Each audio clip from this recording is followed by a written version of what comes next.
Morning, Nigella? Sorry, Nigella. You're very rude and you smell. Really? Well, that's not rude then.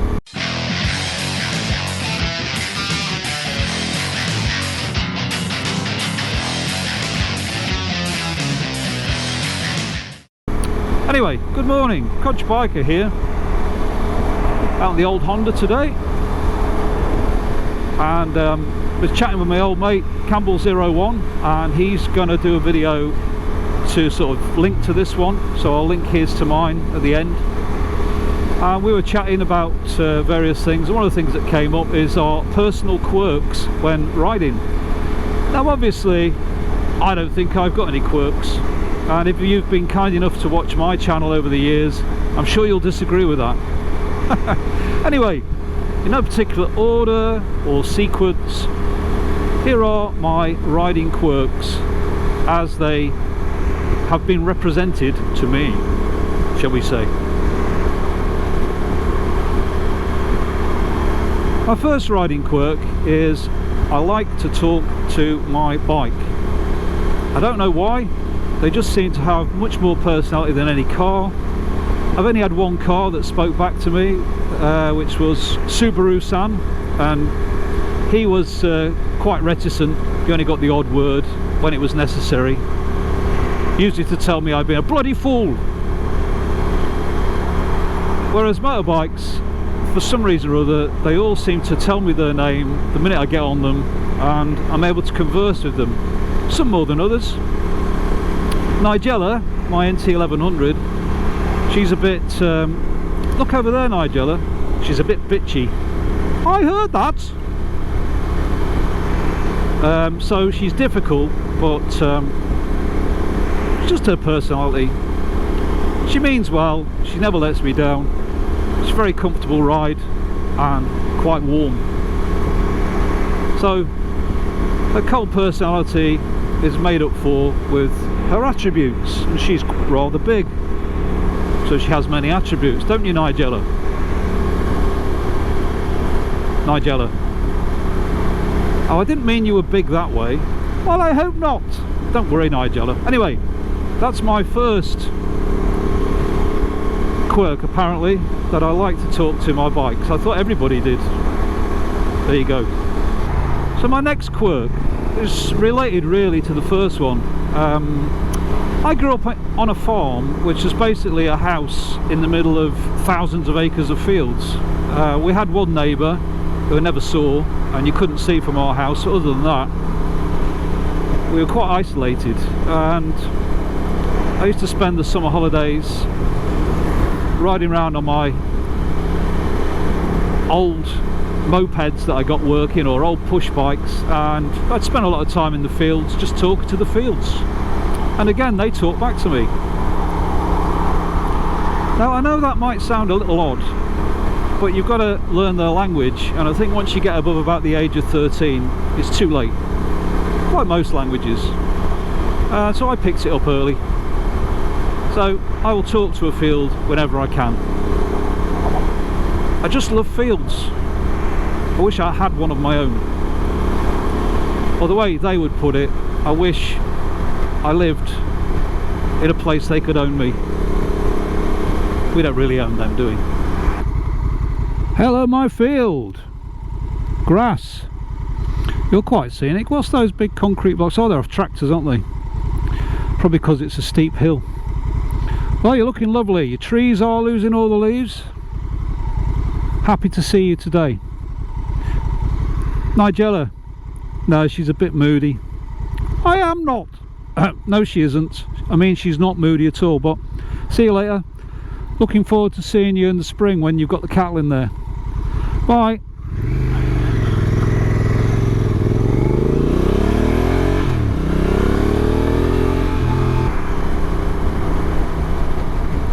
I have a couple of other quirks which I recorded in a previous ride, so I'll put those up now before I get, and I'll get back to you on this ride after those. I don't know if there's anything particularly quirky about it, but it's something I do. If I feel that I'm gripping the bars too tight for too long, I squeeze the tank with my legs. So I give the tank a squeeze I have at the moment. You probably can't see it, but squeeze the tank and your hands immediately relax. It's just a quirk of my riding. That's one thing I do. Squeeze the tank hard, relax the hands. That amazing tower, that was probably a cafe one that's built for the motorway. It doesn't look like it's used anymore. Services. Yeah, so that's one of my quirks. Squeezing the tank with my knees as I go along. It's not sexual, it just makes my fingers relax. That's what she said. If you've followed my channel for any time at all, you'll know I do like a good scream. I'm at that age where I like to sit up and beg, and it's nothing worse than having buffeting over your helmet, bashing your head around. This screen on this bike, on full setting, is fantastic for me. Got 175 centimeters. So, no need to change the screen on this one. I nearly always change the screen on every bike I ever get. This is the first one, I think, since I was... it's the first adventure bike anyway, where I haven't changed the screen. So that's one of my quirks, having a nice screen. This one's lovely. And on a day like this, you know, there's spray around, it's very windy, it's a cold day. I'm toasty here behind this one. So, walk away, Campbell 01. I'll get out of the screen any day on a day like this. I'm a soft Englishman, what do you expect? One thing I think that makes me exceptional these days as a quirk, exceptional in terms of being the only one rather than ability, but it's my exceptional ability to ride a motorcycle, any motorcycle, without facial hair. I don't think I've got time to grow a beard. I haven't got a beard, I don't need one. That's not a beard! Just bikes, no and beard. I don't need one, everybody else seems to need one. All got beards who ride bikes, not me. I ride perfectly well without one. Better, in fact. I think that's because I'm an old school rocker. I date back to the days where facial hair was for granddads or hippies. And now I'm of that age where I could be a granddad. I'm still a rocker at heart. Albeit a punk rocker, which is even rarer. And I can grow a beard. It's not because I look like this when I have one. I just choose not to have one. Just cooler. Ain't no hipster, boy. That's my quirk.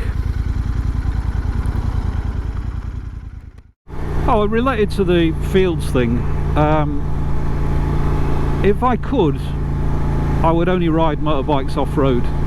I wouldn't come on the road. Unfortunately, where I live now, I have to ride on the road or not ride at all, and I choose to ride because I love it. But I would always choose to ride off-road if I possibly could. Unfortunately, in England and Scotland, slightly less so in Wales, but I'm sure it's coming, there's very little off-road riding available. And to get there you have to do 50 miles or so. So you've already done 50 miles on the road. Short of getting a van or a trailer and a dirt bike, I'm restricted to road riding mainly. And also I had a what I think was a stress fracture of the spine last year, so off-road riding physically is possibly, I'm not saying forever, but at the moment it's possibly beyond me. Although I do feel a lot better. I feel back to normal, so never say never. And I did love my 690 Enduro R. I think possibly the best bike I've ever owned. Sorry, Nigella, obviously you are. Old Wolfgang. Anyway, back to the other quirks. Oh, one more quirk that I often get criticised for is I will not ever buy a bike again that uses inner tubes. And for those people who say, oh, I've never had a puncture in 25 years of riding, well, you're very lucky, because I've had 2 in the last 2 years, and it's not always just me. Dr. J had a puncture while we were out in the Peak District one day as well. I was able to fix it. He now carries a kit everywhere as well. Right. I never go anywhere without tyre stuff. I've got one, but I haven't got it with me. Yeah, I just said I never go anywhere without tyre stuff. And I've got one, but I haven't got it with me. But you haven't got it with you, so it's no use. No.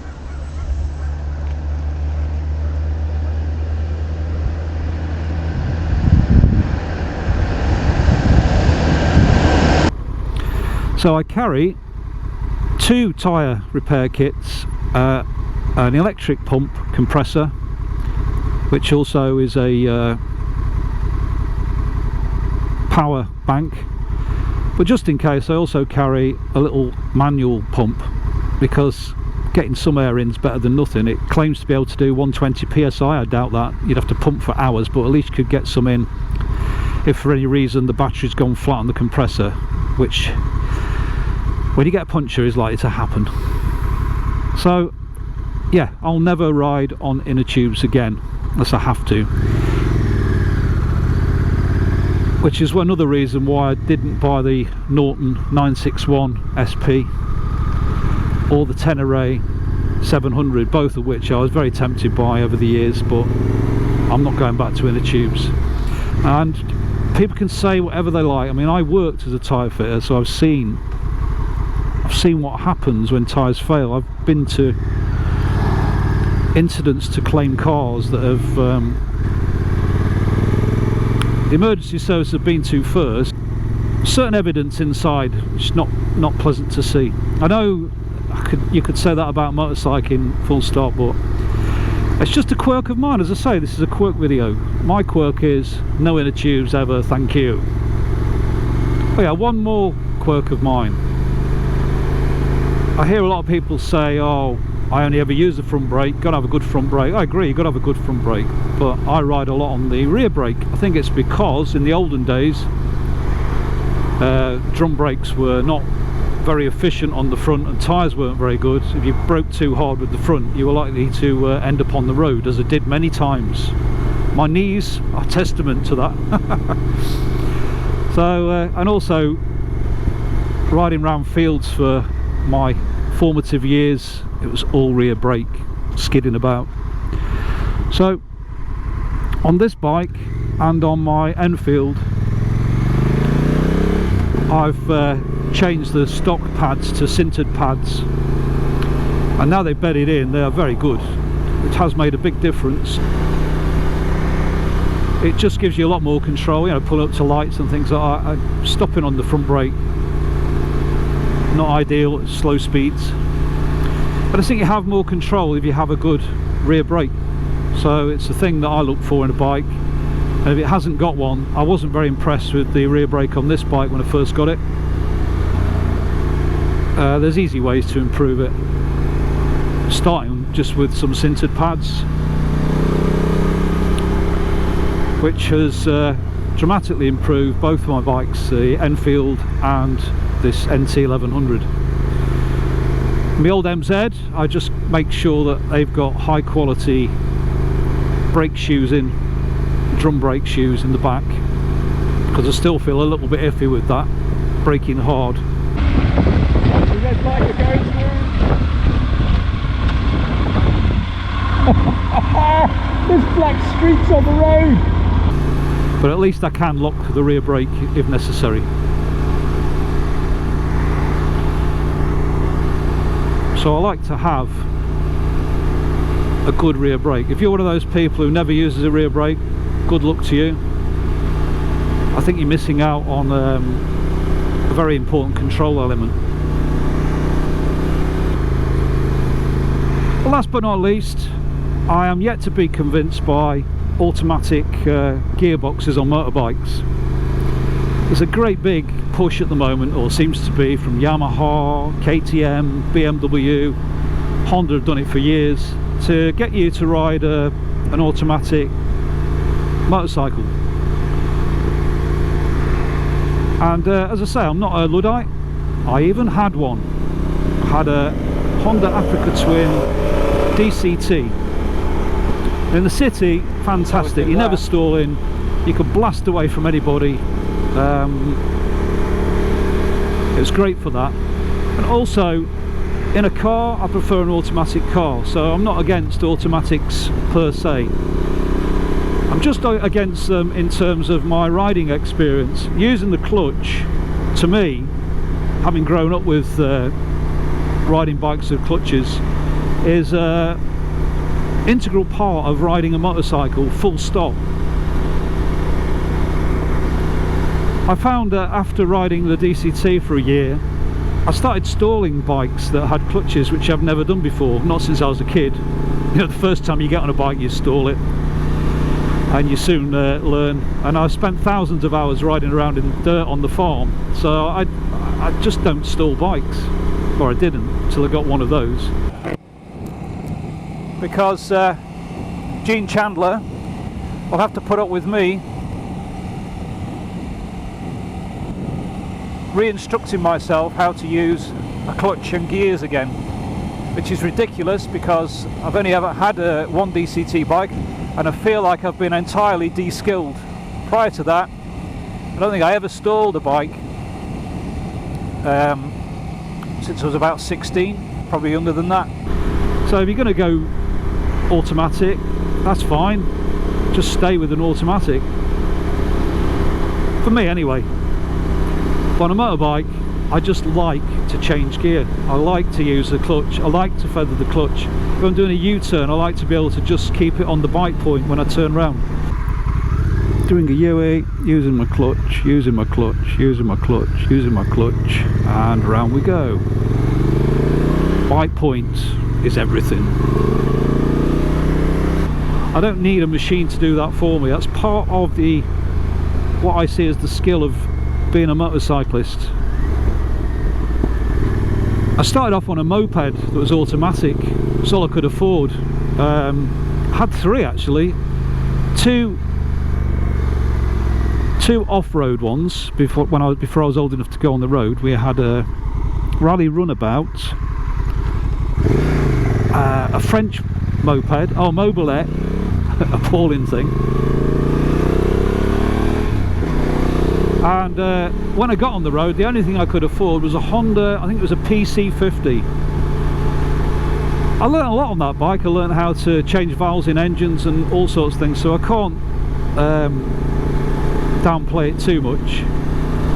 But I couldn't wait to get what I called was a proper motorbike. My first Honda motorbike with five gears it had. It was just amazing, and I really don't want to go back to centrifugal clutch type riding. To me, that's not motorcycling. Does that make me a bigot? Is that hate speaks these days? Automatic bikes aren't motorcycling? I don't know, but it's just how I feel. So that's my quirk. I say no to automatic motorbikes. Speed bumps. So my next quirk is I don't know whether it's my personality in general. You can't really judge your own personality, can you? But I do seem to be a little bit bike polar when it comes to motorcycles, in that I really like the latest bikes, all the technology, all the gadgets, all that stuff. I think it's fantastic. I'm not a Luddite in any way, shape or form, and when it's all working, I just think it's brilliant what is available on motorbikes. I've got my heat grips on, I've got my sat nav on, running off my phone via Bluetooth. I'm slowing down because I've just realised, see, it tells me my speed limit. I love all that stuff. I think it's great. But also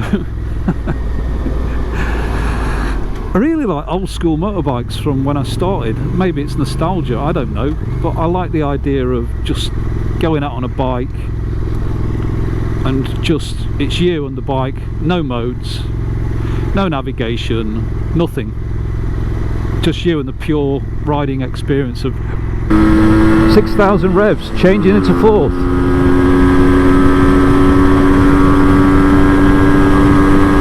nearly 60, but I'm going to have to brake off for the corner. I'm not that confident of these new tyres yet. This is why I have a motorbike. Doesn't matter what it is, this is just great fun. This is Laguna Seca when you're on a 125. And I think that's why I know it's why I bought the Royal Enfield Interceptor 650. I love that thing.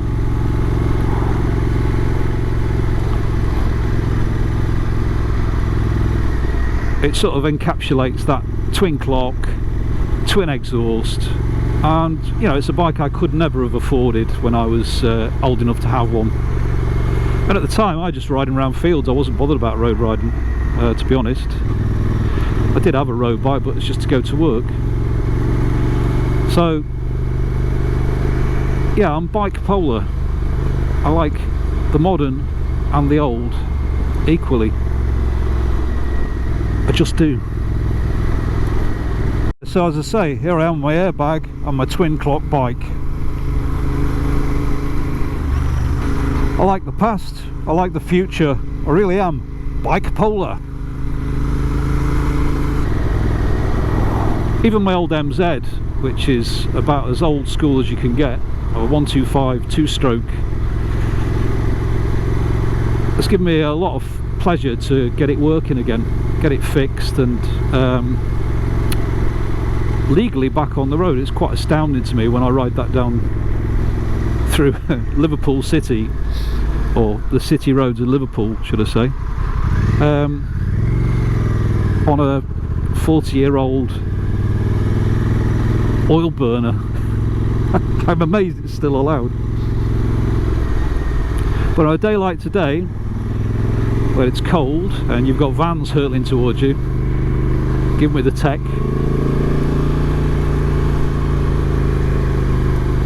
On a warm day, give me the Interceptor. So, does that make me bike polar? I don't know. But it's my quirk. The old and the new.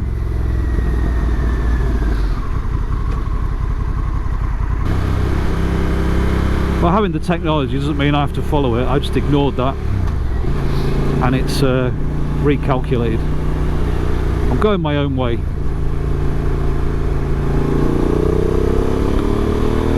Part of having a motorbike is about freedom, isn't it? In fact, isn't that everything? So I don't mind having the technology, but I'm not going to be chained to it. And also I don't think that's healthy, because the world is full of people walking around staring at mobile phones, particularly I don't want to be a downer on kids, but the younger generation. They think they know everything because they can look it up on a mobile. But one day, children, the internet will go down. What will you do then?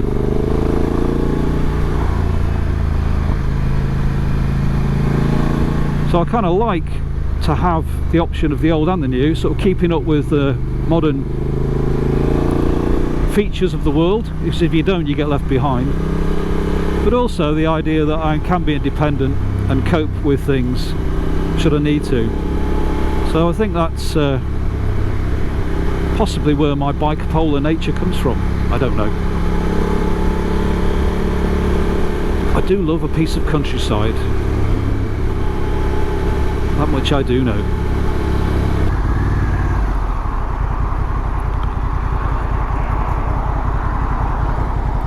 Here we are, high above the motorway.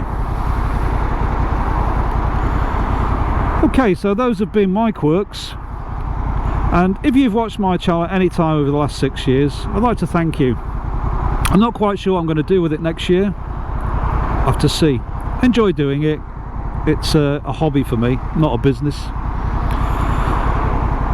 Everything that's ever been on the channel I bought myself, I think, apart from a barefoot that was given to me by